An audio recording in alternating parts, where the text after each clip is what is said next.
Hello, everybody, and welcome back to Adventure Karma, your favorite Green Day lookalike.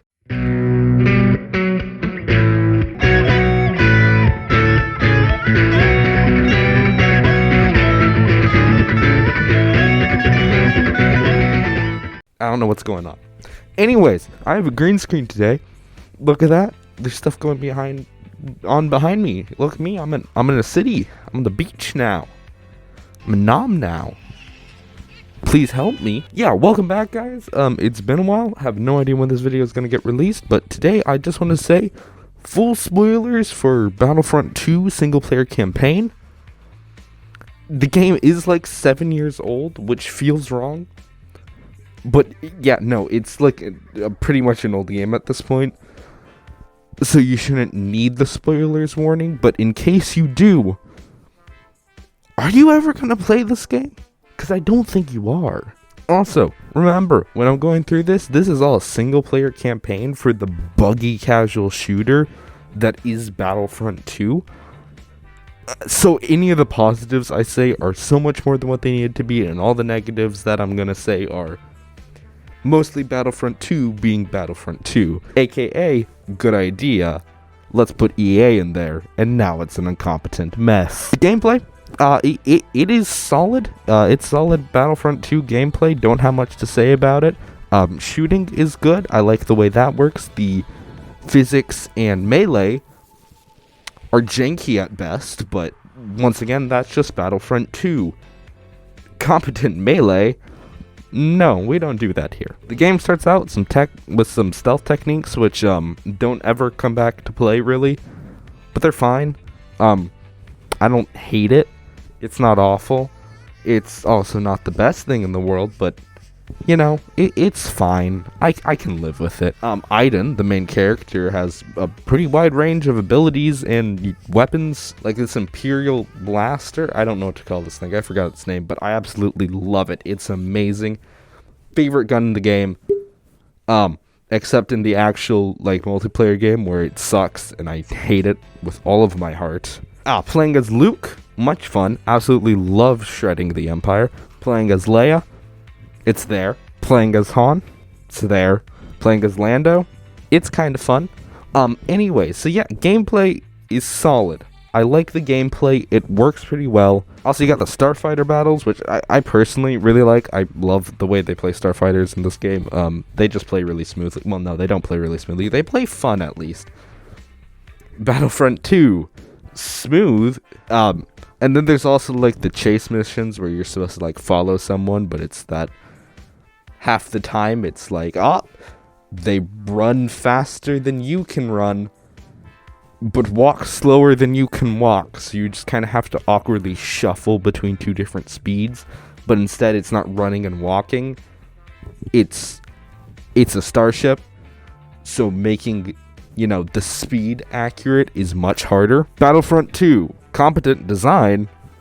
No, we're having fun. Level design, absolutely love this. Battlefront 2 honestly went above and beyond with what it needed to do. Once again, this is a single player campaign for a half decent casual shooter.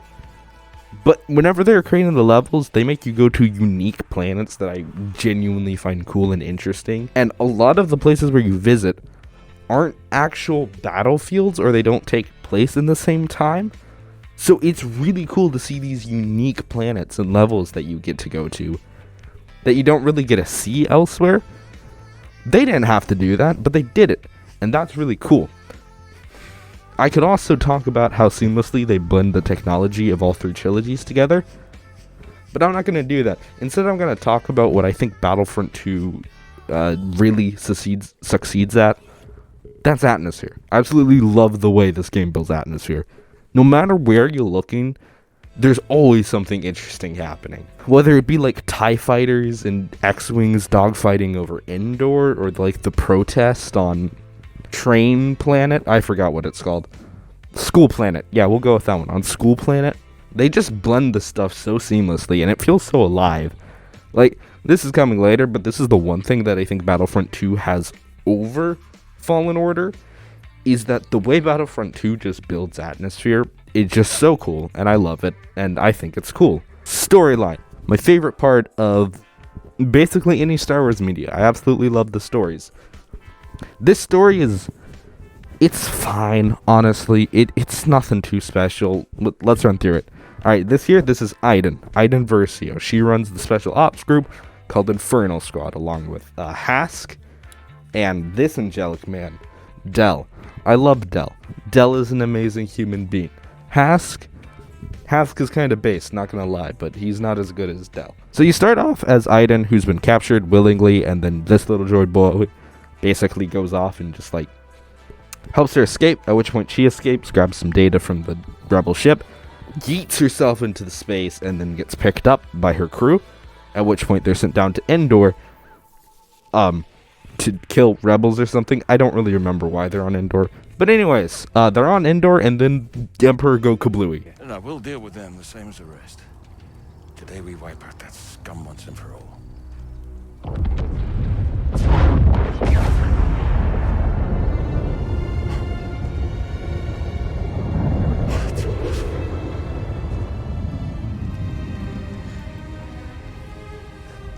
Oh no! Honestly, it's not what I was expecting when I first played through. It makes sense in retrospect, but if you're not expecting it, it's a genuinely kind of jarring shock that it's like, alright, we'll be playing as the Imperials now, and then boom, no more Empire. And it's like, oh, okay. The sequence of escaping also like lets you have some talks with stormtroopers, which I think is cool. It kind of makes you see them more as humans rather than just lifeless shells, and that's always cool. I love characterizing minions. It's amazing. So anyways, they get to fly up, and then this guy, Admiral Versio, not noted, but existent admiral, who is Iden's father. He does have a first name, I just can't be bothered to look it up. So he's like, hello, daughter. You see this creepy guy? Let's hear what he has to say. And then, like, Emperor is just like, blow up planet. Actually, he doesn't say that way. He says, like, begin Operation Cinder, which is, like, the least conspicuous operation name I've ever heard. Like, if you hear Operation Cinder, I can figure out what that is from the name alone. It's not very secret. It's pretty obvious what that's about. But anyways, Iden doesn't really know what it is, and she's just like, oh, what is that? And their father's like, well, I'll let you hear it, but I won't tell you what it is. Go off to this place and rescue this admiral and his satellites. And she's like, alright, cool. Then we go off, generic starfight. There's not much in this gameplay other than you kind of get to see how Iden is A, not stupid, as in she can strategize pretty well, much better than a lot of the Empire, and B, likes to follow orders. That should have been expanded on way more. I don't really get the sense that she's some, like, strict do-gooder who always follows the rules. But it's there, I guess, so it counts. So that's pretty cool. Also, this rebel ship, freaking kamikazes, that's pretty cool. I don't really have much to say about that. I just wanted to play that scene. Coolio. Surprise! Luke Skywalker. So Del has a different mission. Well, he's going to go fly off to this planet, and he's going to go blow up one of the Emperor's old observatories. I don't know.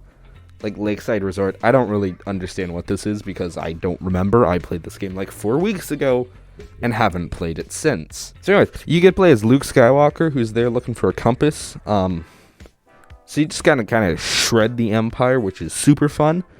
And then you get to fight some bugs, which are significantly harder than the Empire, which, there's a joke in there somewhere.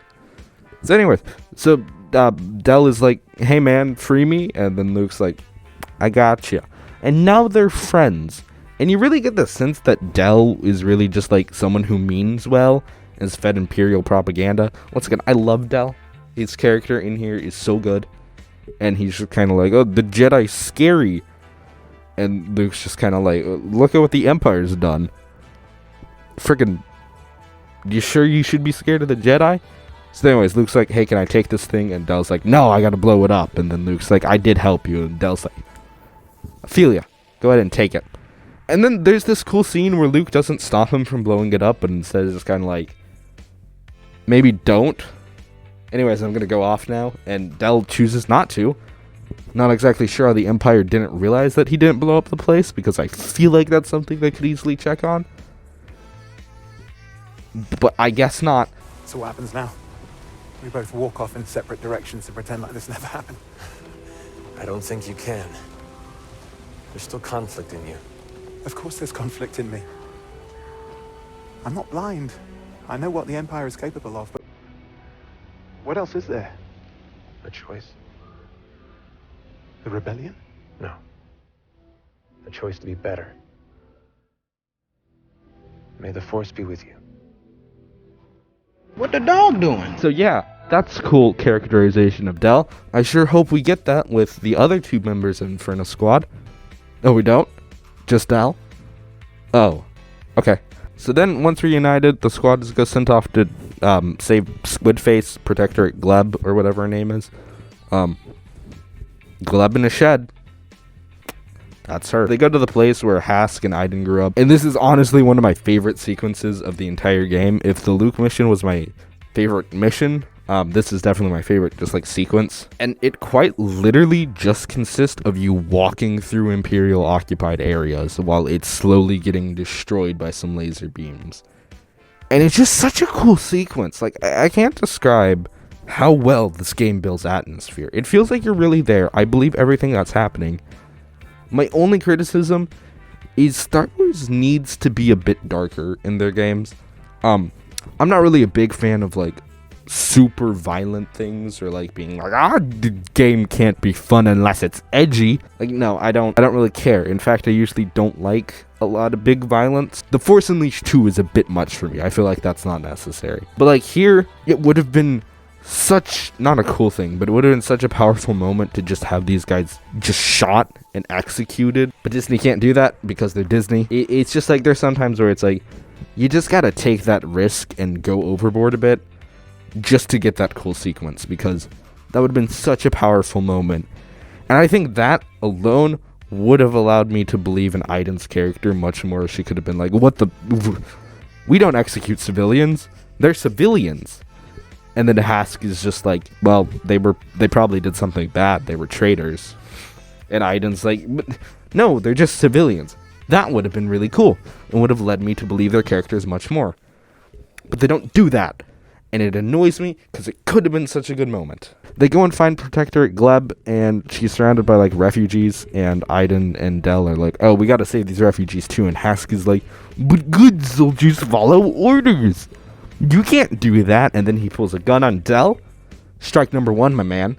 Put that gun down. Del is a saint. Then Iden's like, don't do this. And Hask is like, good soldiers follow orders. And then he gets shot in the leg.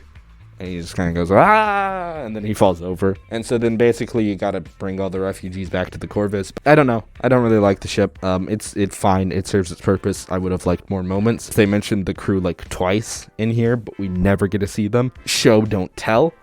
I just wanted to see one member of the crew somewhere with some meaningful interaction. That would have made me care so much more and made so many other parts so much more powerful. Evidently not.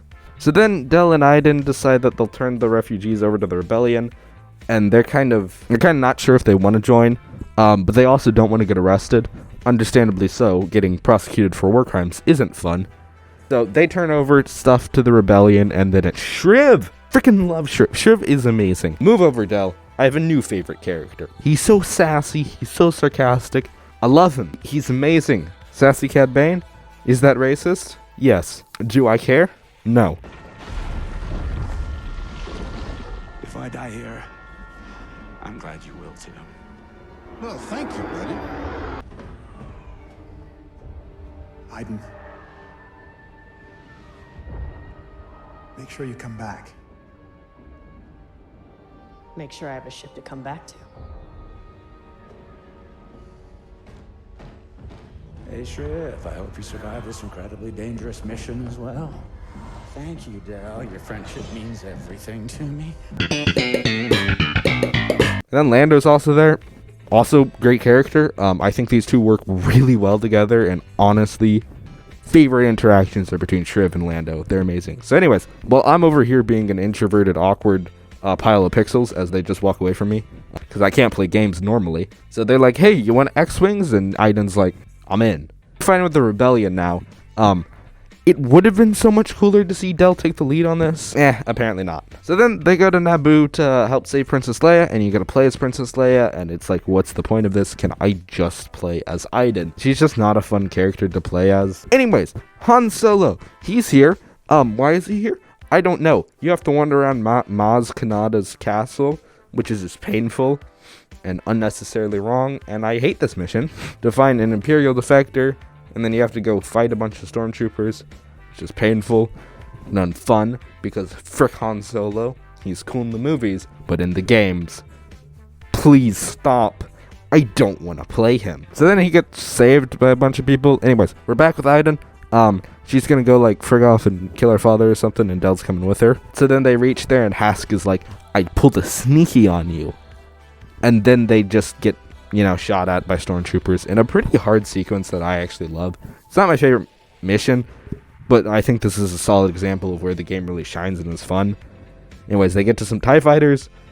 TIE fighters take off. You get this confusing mission where it's just like exist, and it's unclear that what you're supposed to do is you're supposed to guard this area and then move to the Cloud Car. I played through this campaign twice, and both times I didn't realize that I needed to get in the Cloud Car, because is it just me? But this is so unclear. I hate this. Why? Then they go to Cloud Car and then take out a bunch of ships refueling and destroy three Star Destroyers. Welcome to Jakku, the final battle of the Rebellion versus the Empire. Cool sequences here. It pretty well mixes starfights with ground assaults and some pretty cool like escape sequences. I don't know, it's fine. I actually really love this ending cutscene where Iden basically reunites with her father, and her father's just kind of like, Empire's dying. I put too much of my strength into this, and now I'm in too deep. I can't be saved, but you go off and do it. I don't know. I just love this scene. It's pretty touching, honestly, and I don't know. I find it hard to dislike Admiral Versio. I kind of like the guy, and I think that's a cool move that he does at the end. Iden is also there. I don't feel anything about Iden in the sequence. So how do I feel about the story? It's fine. For a single-player campaign, it's pretty good. I don't think it's the greatest Star Wars story ever told.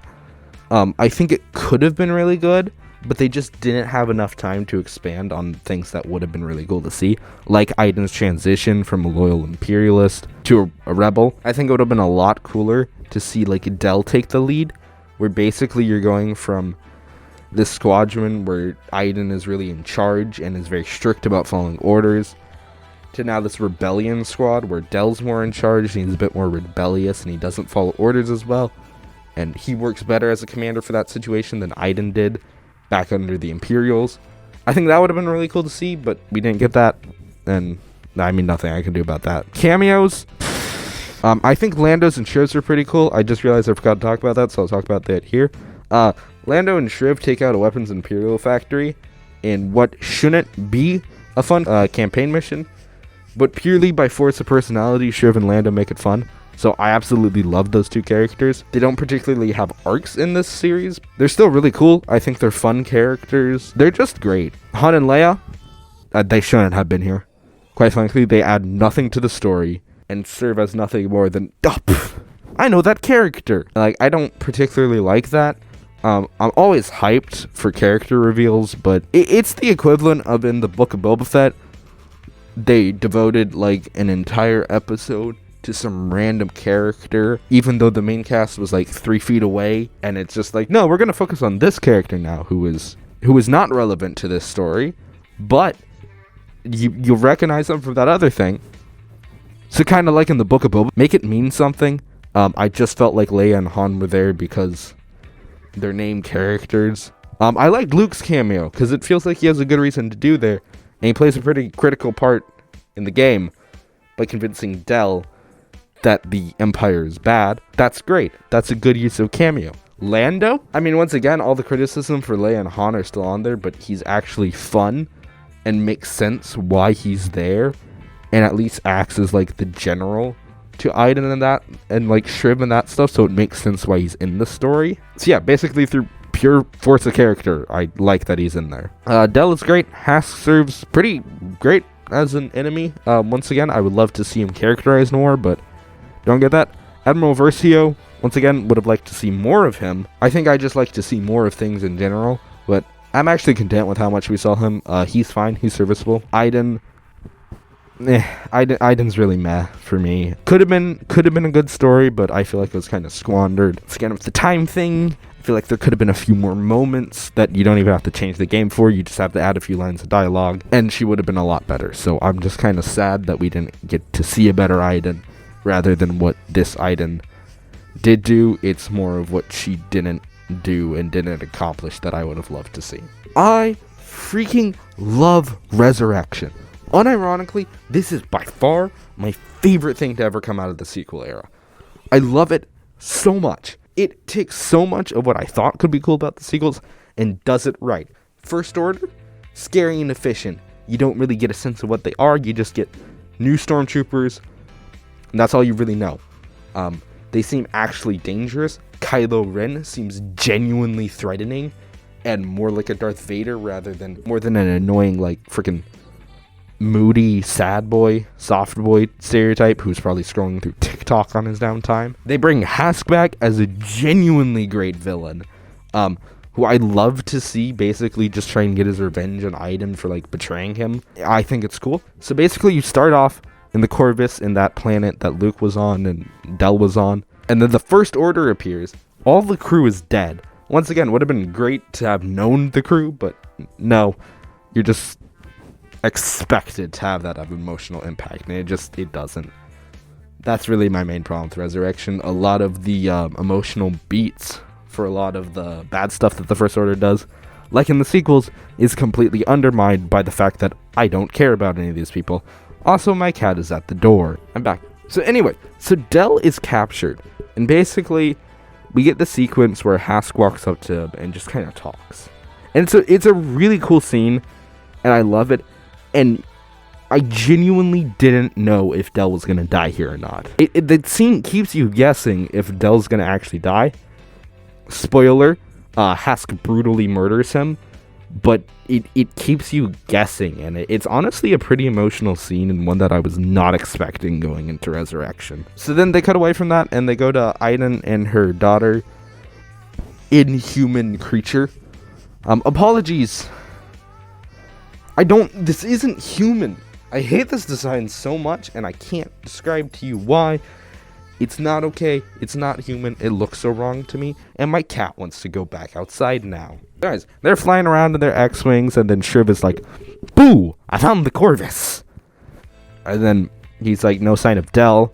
And they're like, "Oh, we gotta find Del." So then they go and fight this Protectorate guy, one of Gleb's guys, who's genuinely awful. And I love being able to shoot him down. He's just like such a deplorable human being. I actually would like to see more of him in other Star Wars canons. Just a pure evil guy who's just like, "I'm human trafficking, and I love it." And you're watching Nickelodeon Kids, where a kid can be a kid. Human trafficking. Another great thing about this that I love is the fact that Shriv is part of the Resistance and Del and Iden aren't. It shows characterization. It shows once again Iden's reluctance to join any sort of like anti-governmental thing, where she just kind of wants to live a life and she keeps getting dragged into it rather than actively choosing it. Whereas someone like Del, who fought for the rebellion, is much more about, okay, we're going to fight it. That's great characterization. It sticks to their characters. I love it so much more than them all just being part of the Resistance already. So then they go back down to School Planet, where Hask has laid a trap, and they walk up and Gleb's freaking dead. And Hask is just like, she outlived her purpose. He's just like, she outlived her purpose. But what about you, Iden? Have you outlived your purpose? And that's not at all what he said. So then he comes down, he's like, "Hey, killed your husband." Sorry about that. Actually, no, he didn't say about that. He's more like, "I freaking killed your husband." And cool sequence. Yeah. So anyways, yeah, so he threatens her, and it plays out really similar to the scene where he gets shot originally. Symbolism and how they reflect each other. So cool. And he's like, "You took away my family. I'm gonna kill yours. Once again, love Hask. Hask is such a genuinely good enemy in this sequence, in this part of the story. Anyways, then the Corvus gets curb stomped, so, you know, Zay's apparently dead. But then Iden and Shiv escape, and they're desperately looking for her. And you can feel Iden's desperation. Once again, I kind of knew that Zay was going to be alive. And it kind of tries to play it off like she is dead. And then it's like, oh, bet you weren't expecting her to be alive. And I was like, oh, I was. I was expecting her to be alive. But I feel for Iden. Iden feels genuinely panicked. Also, side tangent. The Protectorate people, they use Clone Wars era tech. And I think that's a really cool attention to detail. That, like, this tech isn't gone, it's just been repurposed by these other people. Anyway, after finding Zay, Iden is pissed and throws her gun away and is like, I'm gonna go freaking kill Hask. And then Zay and Driv are like, wait, let's not do that. Let's think this through. So they think it through, and they decide that they're gonna try and board the ship and steal stuff, like steal blueprints and blow up its hyperdrive. Anyways, while in here, Sheriff goes off to find an escape plan, while Zay and Iden, you know, basically fight to set the charges. Cool sequence, and you get to the end where basically Hask shows up and tries to kill them, tries to kill Iden and her daughter, and then there's this pretty cool action sequence. Basically, they're all fighting, and then Zay falls off, and then like Iden tries to shoot Zay, and then Iden shoots him, and he falls to his death. I don't. It's a pretty good scene, okay? I'm bad at describing things, but it's actually fairly... It's very cool. It's very cathartic. Once again, Hask, great enemy. Love him. And then Zay and Iden go off to, like, find a communicator to go tell the Resistance, at which point Iden falls over and is like, I've been shot! Oh no! And then she dies, and then I cry, and it did not work to make me cry. Why is it so sad? I don't like Iden that much. I think Zay's a horrible monster who looks like Ratatouille. Why is this scene so emotional? It didn't earn this, and yet I'm sad. This is not fair. So anyways, and then Sheriff consoles Zay, and Zay's like, we'll fight on. I don't remember what she says. But anyways, be cool. I want to see Sheriff and Zay more. Hopefully Zay doesn't look like a horrible pixel monster. As long as she doesn't look like a horrible pixel monster, I'm fine with seeing her in other media. That's where that ends. Let's talk about the bugs and stuff I don't like. Alright, bugs. First major bug. They fly now? They fly now. Don't know how this happened, but the bodies are getting really floppy, and I don't think that's how gravity works. I got soft locked 3 times while playing this, all in straight succession. At one point, I told my droid to slice something, and then it went over and sliced into it, and then didn't do anything. He just sat there, and I couldn't progress because I needed him to do other things, but he wouldn't stop just being on the slice. So that was annoying. So then I had to close out the game, restart, soft lock, can't load in. Alright, exit out, other loading screen, can't load in. So then I turn it off for the night and then wake up the next day, and it takes me like 10 minutes to load it up, and then it works, and that's fine, I guess. In general, it's Bf2, it's a buggy mess, and you'll find a lot of weird bugs that just happen. You just kind of have to deal with it and go on as best you can. Thankfully, none of them are really game-breaking, except for that one soft lock. Things I don't like, story is pretty surface level. Iden could have been so much more, and she's not that great of a character, sorry to say. Other than that, story's just fine. It works. It's just very surface level, and I don't think it has the emotional impact that a Star Wars story really should have. In conclusion, it's Battlefront 2. Not the greatest, not the worst. Where do I rank it? Alright, here's the game of games I play, and I'll probably be reviewing most of them. Force Unleashed, favorite game. Can't beat it. I'm gonna put, like, solid middle for the main part. It is a single-player campaign. I think it goes above and beyond what that requires. So it's solid, but it's not great. Resurrection, I'm going to put up here, much higher. I genuinely love it. It's short and it's sweet. And I just think it's a really cool, I think it's just a really cool story that I really love. So I'm going to put it up there. So, should you buy BF2? If it goes on sale, sure. It's honestly a game that's been abandoned by EA, so I would say don't buy it for more than $10. If it was still receiving updates and people played it, well, people play it. But if like EA cared about it, I would say 20 to 30. Actually, you know what? Heck it, I'll say 40. 40 if EA still paid attention to this game. It's a pretty fun game, but as of right now, 10 or 20 I got for free, and I think I got my money's worth. It's a fine game. It's pretty dang fun, but it is a buggy mess that's been abandoned by its developers, so I can't in good faith recommend it at like full price. Anyways, I will see you guys next time where I do something